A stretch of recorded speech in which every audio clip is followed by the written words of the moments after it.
19절 말씀 봉독해 드립니다. 주의 사자가 빌립에게 말하여 이르되 일어나서 남쪽으로 향하여 예루살렘에서 가사로 내려가는 길까지 가라 하니 그 길은 광야라. 일어나 가서 보니 에디오피아 사람 곧 에디오피아 여왕 간다게의 모든 국고를 맡은 관리인 네시가 예배하러 예루살렘에 왔다가 돌아가는데 수레를 타고 선지자 이사야의 글을 읽더라. 성령이 빌립도로 이르시되 이 수레로 가까이 나아가라 하시거늘 빌립이 달려가서 선지자 이사야의 글을 읽는 것을 듣고 말하되 읽는 것을 깨닫느냐. 대답하되 지도해 주는 사람이 없으니 어찌 깨달을 수 있느냐 하고 빌립을 청하여 수레에 올라가 같이 앉으라 하니라. 읽는 성경 구절은 이것이니 일러스되 그가 도살자에게로 가는 양과 같이 끌려갔고 털 깎는 자 앞에 있는 어린 양이 조용함과 같이 그의 입을 열지 아니하였도다. 그가 굴욕을 당했을 때 공정한 재판도 받지 못하였으니 누가 그의 세대를 말하리요.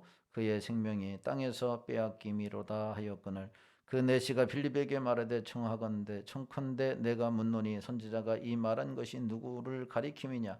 자기를 가리킴이냐 타인을 가리킴이냐. 빌립이 입을 열어 이 글에서 시작하여 예수를 가르쳐 복음을 전하니 길 가다가 물 있는 곳에 이르러 그 내시가 말하되 보라 물이 있으니 네가 세례를 받으며 무슨 거리낌이 있느냐. 이에 명하여 이 수레를 멈추고 빌립과 내시가 둘 다 물에 내려가 빌립이 세례를 베풀고 둘이 물에서 올라올새 주의 영이 빌립을 이끌어간지라. 내시는 기쁘게 길을 가므로 그를 다시 보지 못하니라. 아멘. 할렐루야. 찬양대의 찬양으로 하나님께 영광 돌리겠습니다.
하나님 아버지 감사합니다. 귀한 찬양대를 통해서 하나님께 영광 돌리게 하심을 감사합니다.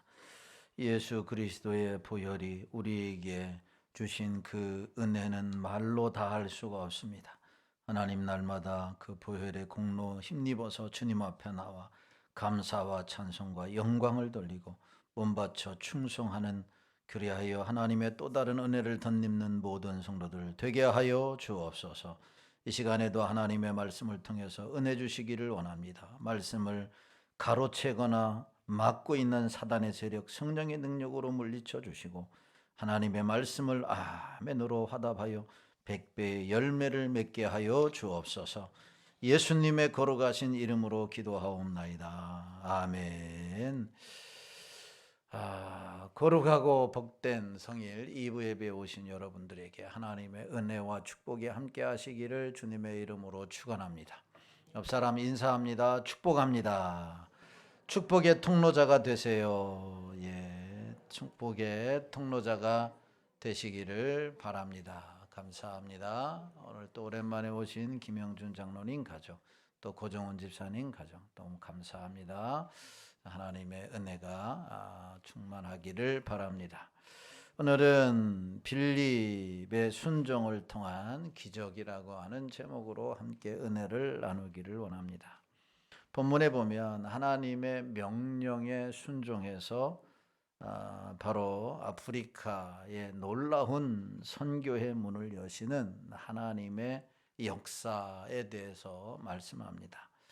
하나님의 명령에 누가 순종했냐? 빌립이라고 하는 집사, 일개 하나의 집사가 하나님의 말씀에 순종해서 아프리카의 선교의 문을 여는 기적의 주인공이 되었다라고 하는 것입니다. 사도행전 6장에서 우리가 이미 살펴본 대로 빌립 집사는 성령이 충만했고 믿음이 충만했고 칭찬받는 사람이었음을 알 수가 있습니다.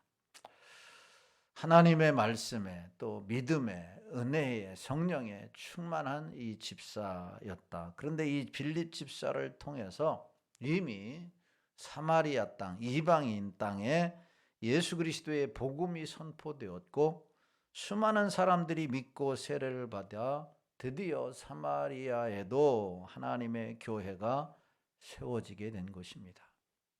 정통 유대인들에게 이방인 취급을 당하며 멸시천대를 받던 사마리아 사람들도 이제 하나님의 백성이 된 것입니다. 예수 그리스도를 믿음으로 하나님의 백성이 된 것입니다.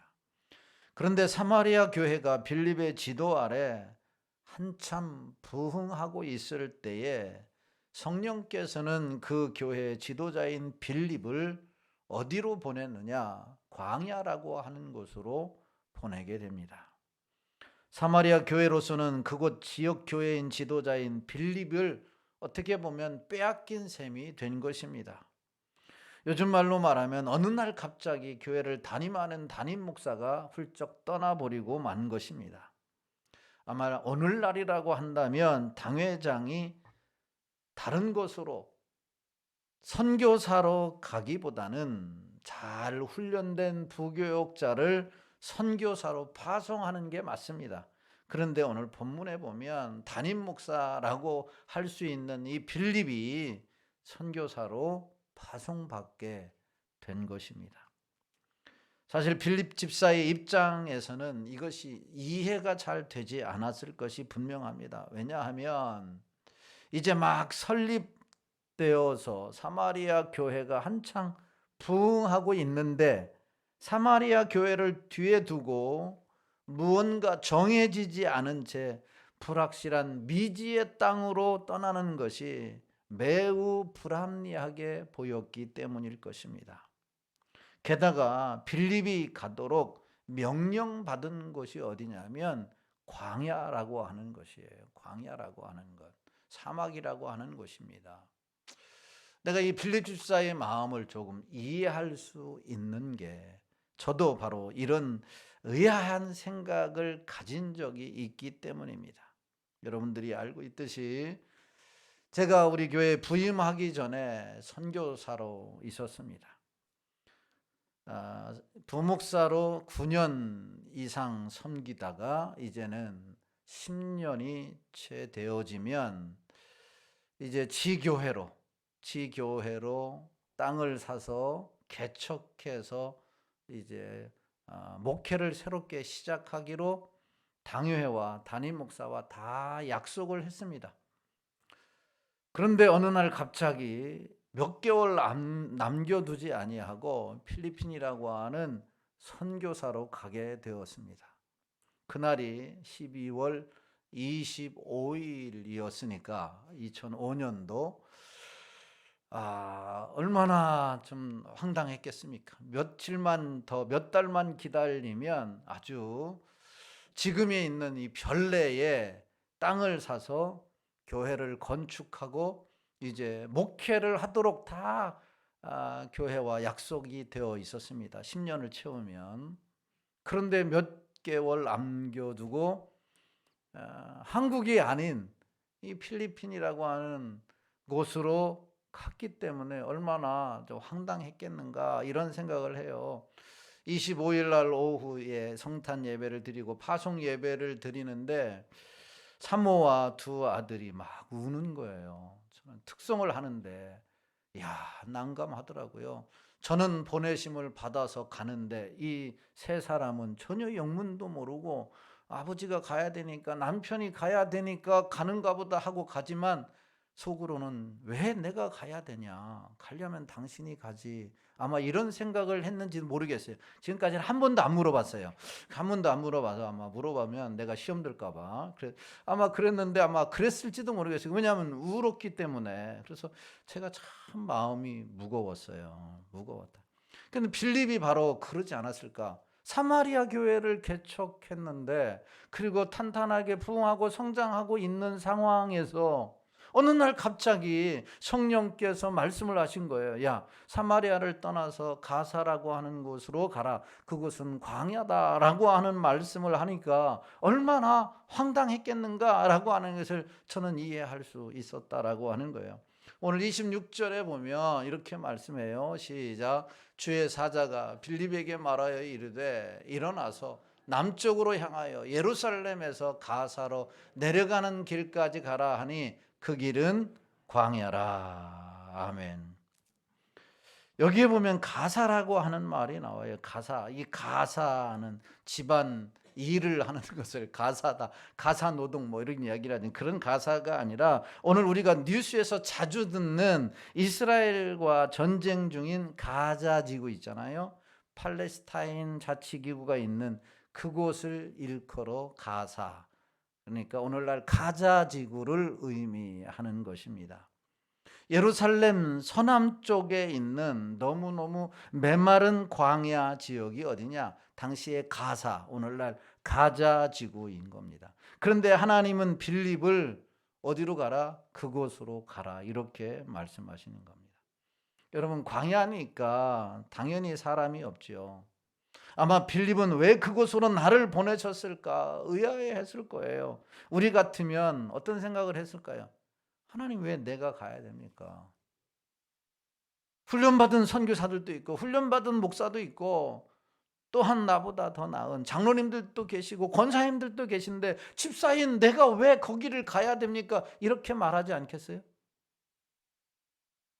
여러분들은 전혀 그런 생각을 안 하고 그냥 가라고는 가고 가지 말라고 하면 안 가고 그런 믿음의 사람들 같아요. 그러나 빌립은 정말 의아해 했을 것이 분명합니다. 그럼에도 불구하고 빌립은 전혀 대꾸하지 아니하고 순종하여 나아갔다라고 하는 거예요.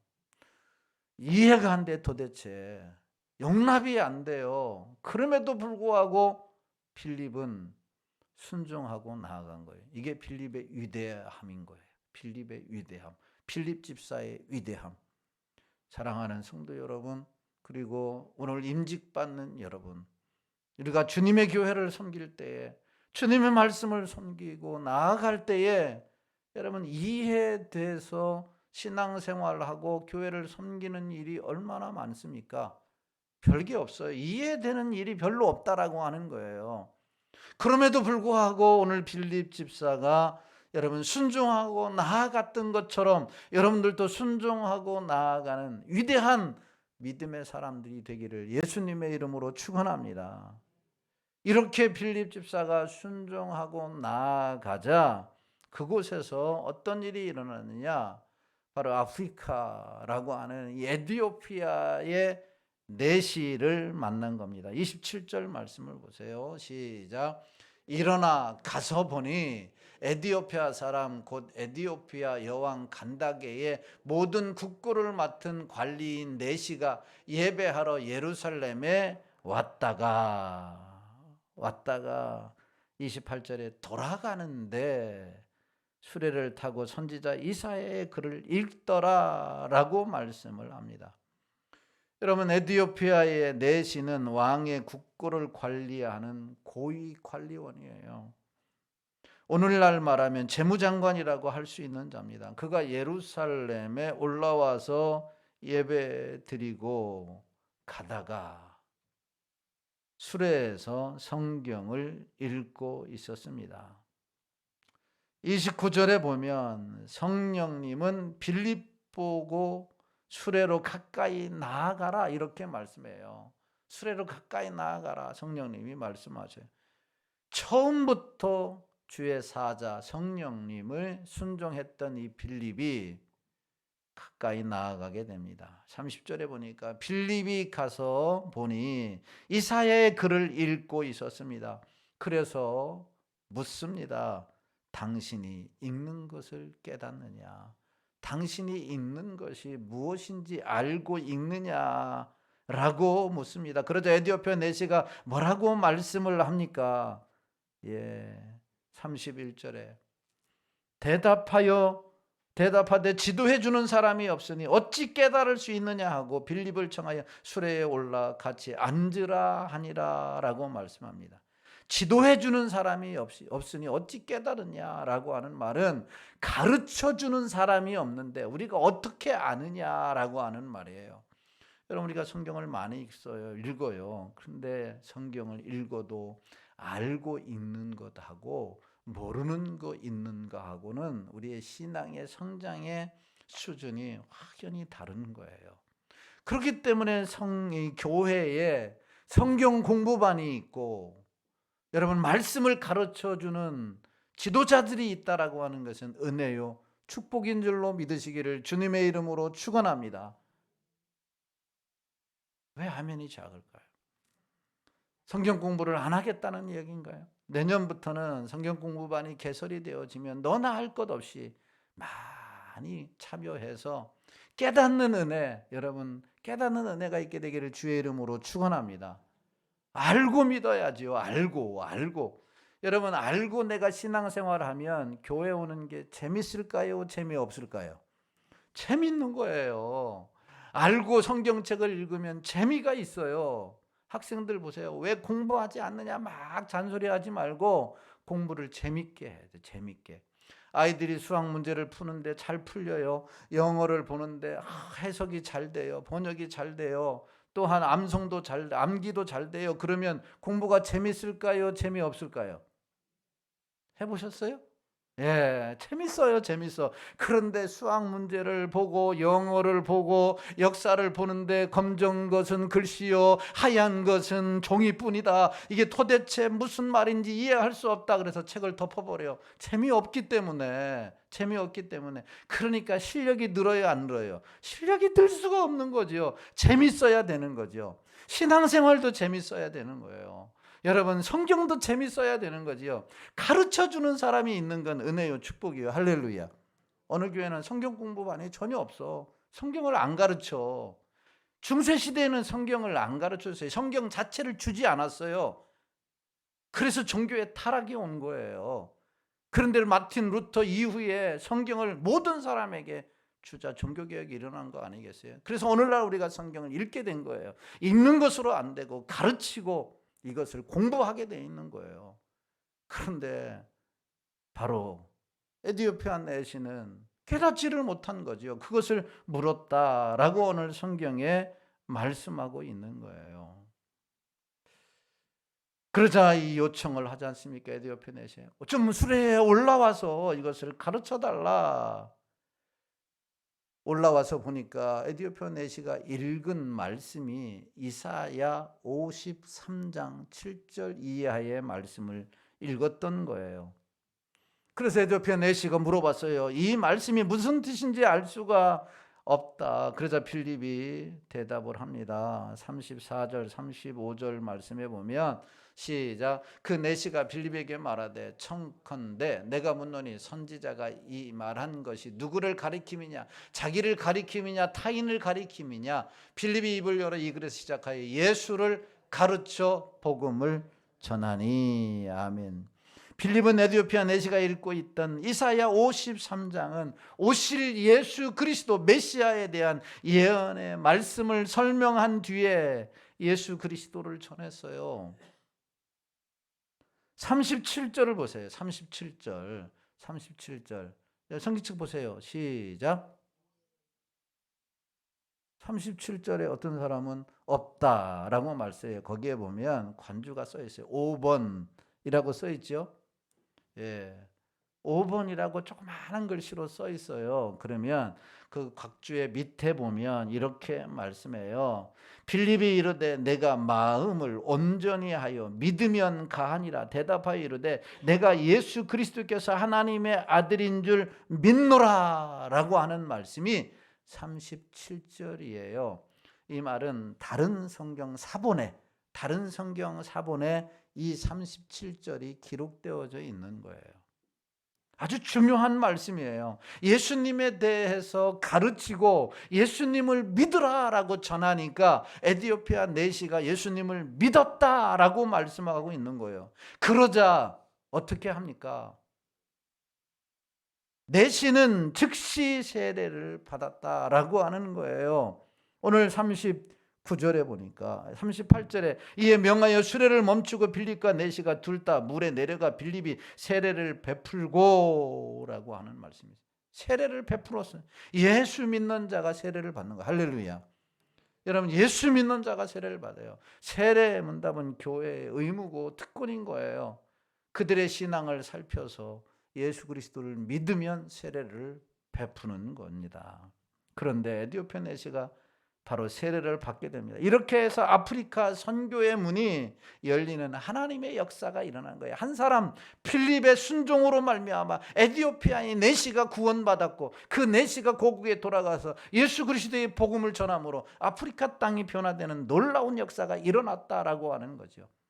오늘 본문에서 바로 이 빌립 집사의 특별한 순종의 특징에 대해서 말씀하고 있어요. 이 빌립 집사의 순종은 어떤 특징을 갖고 있냐면 첫째로 하나님께 순종하는 것은 계산하지 말아라 라고 하는 특징이에요. 하나님께 순종하는 것은 계산하지 않는다라고 하는 거예요. 빌립은 부흥일로에 있는 사마리아 교회를 떠나 광야로 내려가라는 명령만 들었을 뿐이지 그 외에 어떤 지시도 받지를 못했어요. 거기 가서 무엇을 해야 하는지, 누구를 만나야 하는지에 대해서는 아무런 설명을 하나님이 그에게 하시지 않았어요. 그렇기 때문에 인간적으로 판단할 때 매우 적절하지 않은 명령으로 드렸을 것이 분명합니다. 사실 빌립 집사가 하나님의 명령을 받았을 때 사마리아의 교회는 계속해서 강력한 리더십이 필요했을 것입니다. 이방인처럼 취급당했던 그들이 하나님의 백성이 되었으니까 빌립 집사의 지도 아래 교회가 체계적으로 규모 있게 성장하기를 기대했을 것이 분명합니다. 그런데 빌립이 사마리아 교회를 떠난다.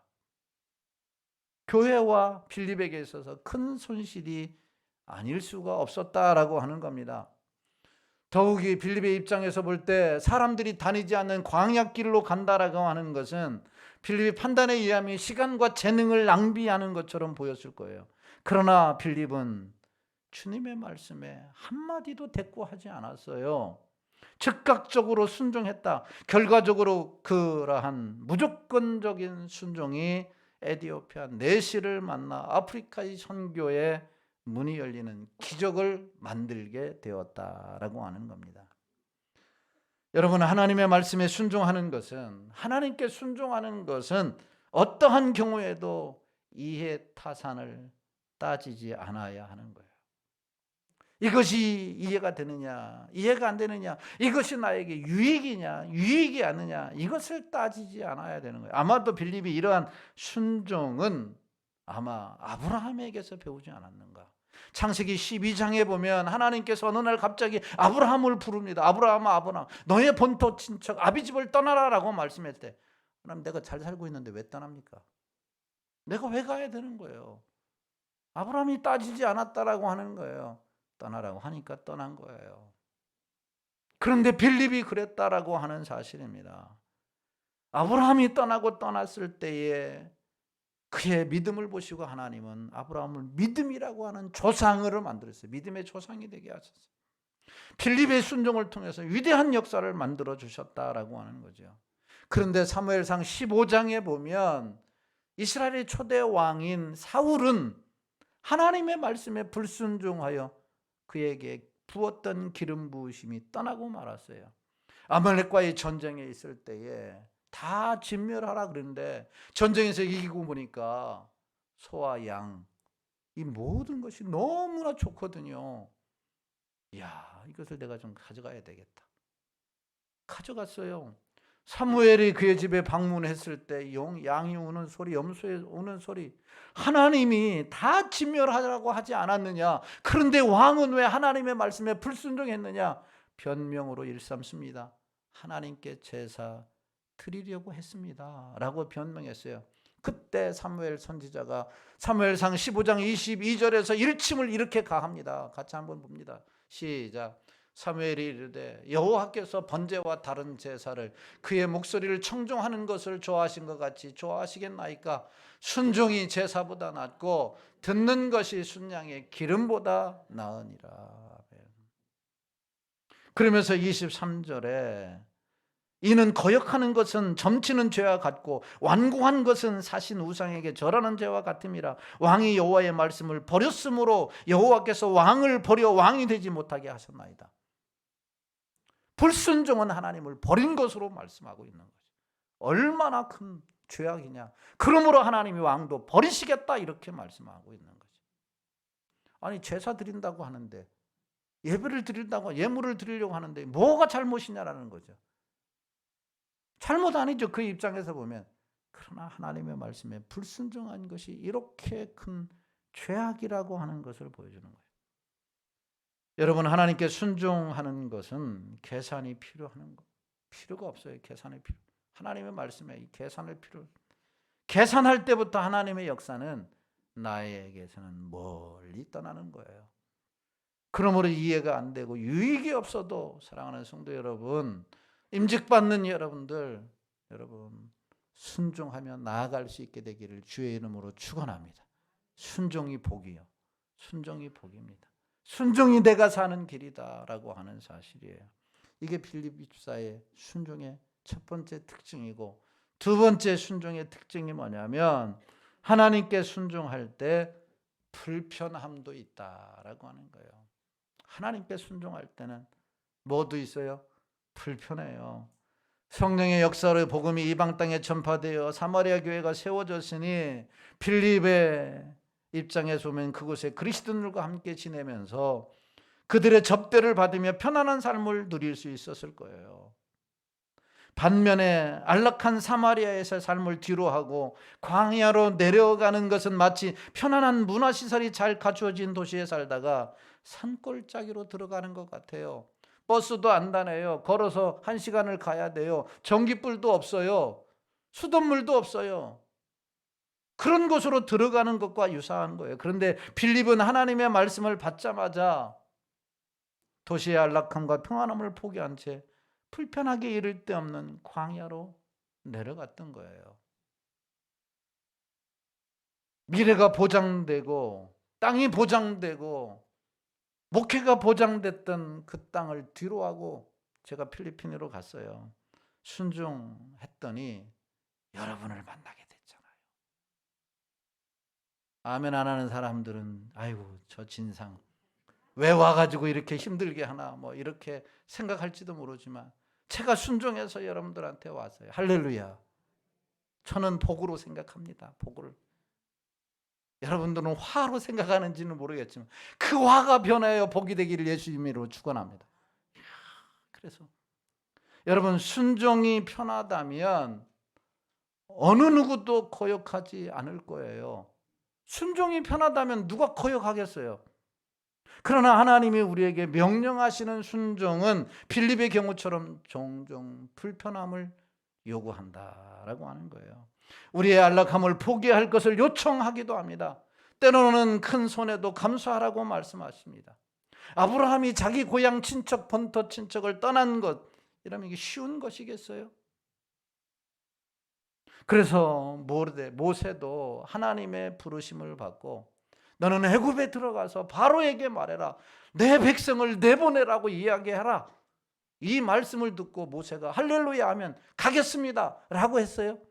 아니요. 얼마나 버틴겠어요? 나는 못 갑니다. 나는 어립니다. 나는 말도 못합니다. 말 잘하는 아론을 보내세요. 이렇게 이야기를 했어요. 얼마나 이게 하나님의 말씀에 순종하는 게 불편함이 있겠느냐라고 하는 거죠. 예수님께서 벳세단에 들녘에서 보리떡 5개 물고기 2마리로 5,000명을 먹이고도 12광저리를 남기는 기적을 행하실 때의 제자들의 반응이 무엇이었습니까? 마가복음 6장 36절에 37절에 이렇게 말씀해요. 시작. 무리를 보내어 두루 촌과 마을로 가서 무엇을 사 먹게 하옵소서. 대답하여 이르시되 너희가 먹을 것을 주라 하시니 여짜오되 우리가 가서 200데나리온의 떡을 사다 먹이리이까. 아멘. 너희가 먹을 것을 주라. 예수님께서 말씀하는 거예요. 그러니까 제자들이 뭐라고 얘기합니다. 예수님 참 답답한 말씀을 하시네. 우리가 돈이 어디 있습니까? 어디 가서 이 많은 사람의 떡을 살 수 있습니까? 이 시대가, 이 상황이 어떤지 예수님 파악이 안 됩니까? 이렇게 불평한 거예요. 순종은 쉽다, 어렵다? 어렵다는 거예요. 순종이 쉽지 않다라고 하는 거예요. 다시 말하면 편안한 순종은 없다라고 하는 거예요. 편안한 순종은 없다. 그러므로 사랑하는 성도 여러분, 하나님이 말씀하시고 또 하나님이 세우신 주의 종을 통해서 여러분들에게 말씀하실 때에 불편함이 있는 건 당연한 거예요. 셀리더를 하세요. 전도대에 오세요.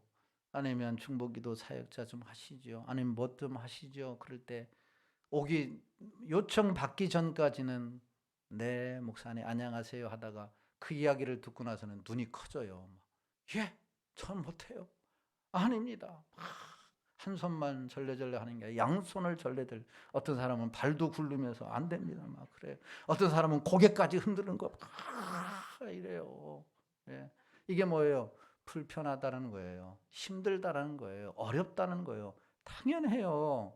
쉬운 게 아니다라고 하는 말입니다. 하나님이 요구하실 수도 있고 주의 종이 요구할 수도 있습니다. 그러나 이것이 나에게 유익이냐 유익이 아니냐, 이것이 나에게 손해냐 손해가 아니냐 따지지 말아야 돼요. 머리가 복잡해질 수 있습니다. 당연한 겁니다. 편안한 순종은 없기 때문이에요. 그럼에도 불구하고 순종하는 성도, 순종할 때에 그것이 하나님의 역사를 만드는 비결이에요. 그것이 하나님의 역사를 만드는 데에 주인공이 되는 비결이다라고 하는 겁니다.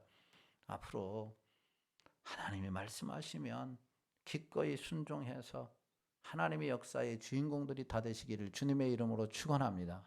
마지막 빌립의 순종의 특징이 뭐냐면 하나님께 순종할 때 기적이 일어나는 거예요. 기적이 일어나요. 요한복음 2장에 보면 가나 혼인잔치가 있습니다. 그때 예수님의 어머니도 초청을 받았어요. 그런데 유대인의 혼인잔치는 일주일간 계속이 되어져요. 그런데 3일째 되는 날에 포도주가 떨어졌어요. 포도주는 잔치에서 없어서는 안 되는 가장 중요한 음료였어요. 그러자 예수님의 어머니가 예수님에게 말합니다. 포도주가 떨어졌습니다. 예수님이 말씀하셨어요. 여자여, 무슨 상관입니까? 내 때가 아직 이르지 아니했습니다 라고 말씀합니다. 예수님의 어머니가 하인들을 불러서 이렇게 이야기를 해요. 예수님이 앞으로 무슨 말씀을 하시든지 그대로 해라. 예수님이 무슨 말씀을 하시든지 그대로 해라. 그랬습니다. 하인들이 고개를 끄덕였죠. 얼마의 시간이 흐르자 예수님께서 하인들에게 저 옆에 있는 큰 항아리에 물을 가득 채워라 라고 말씀하셨어요. 물을 가득 채워라. 하인들은 예수의 어머니가 말했기 때문에 물을 가득 채웠어요. 그리고 나니까 예수님이 떠다 연회장에게 갖다 주라. 떠다 연회장에게 갖다 줬어요. 연회장이 마시고 기절했어요. 죽지 않은 게 다행인 거예요. 지금 3일 동안 잔치를 배설한 포도주보다 더 기가 막히게 맛있는 거예요. 이보다 더 좋을 수가 없는 거예요. 이보다 더 맛있는 포도주가 어디 있는가? 그런데 누구만 알아요? 이 포도주가 어디서 났는지 누구만 알아요? 하인들만 아는 거예요.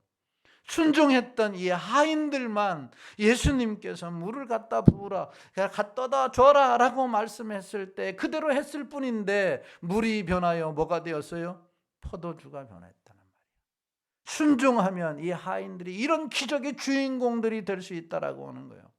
이스라엘 백성들이 400년 이상 애굽에 종살이를 했습니다. 하나님의 은혜로 출애굽을 했어요. 가나안 땅으로 가는 첫째의 관문이 뭐였냐? 홍해 앞바다였어요. 하나님이 말씀하시기를 벗개를 맨 제사장들이 먼저 발을 내디더라 라고 말씀했어요.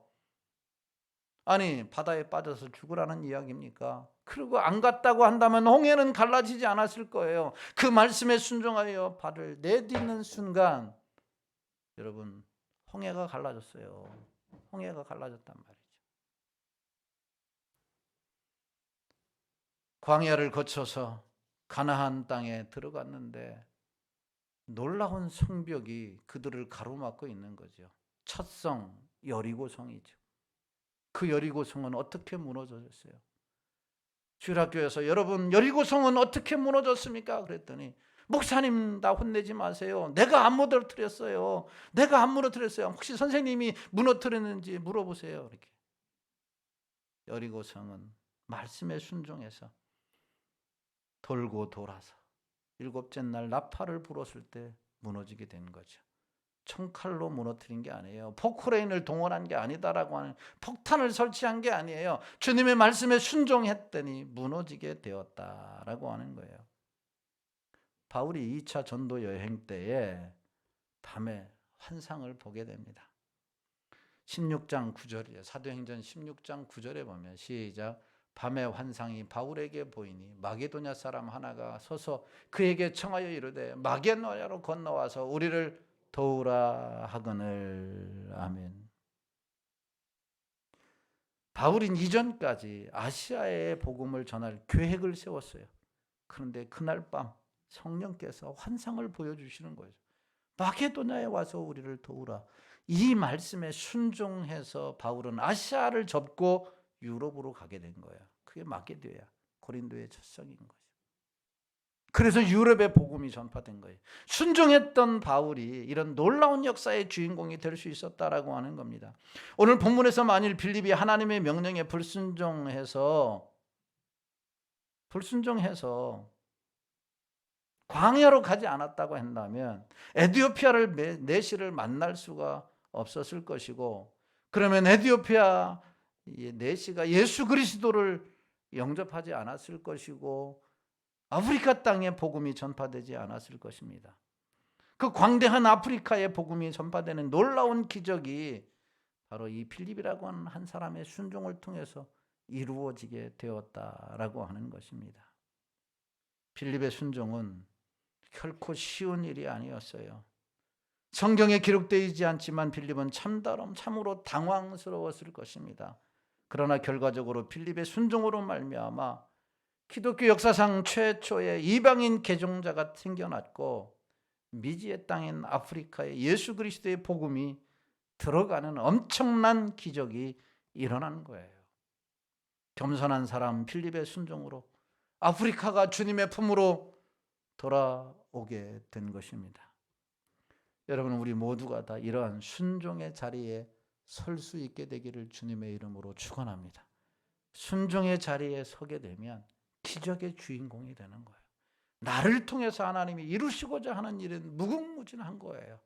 이해가 안 되고 유익이 없어도 주님의 말씀이라면, 주님의 몸된 교회를 위한 것이라면 순종하고 나아가면 기적의 주인공이 돼요. 가정에서도 기적이 일어나고 내 인생에도 기적이 일어날 것이고 우리 교회에도 기적이 일어날 것이고 이 땅에도 기적이 일어날 것입니다.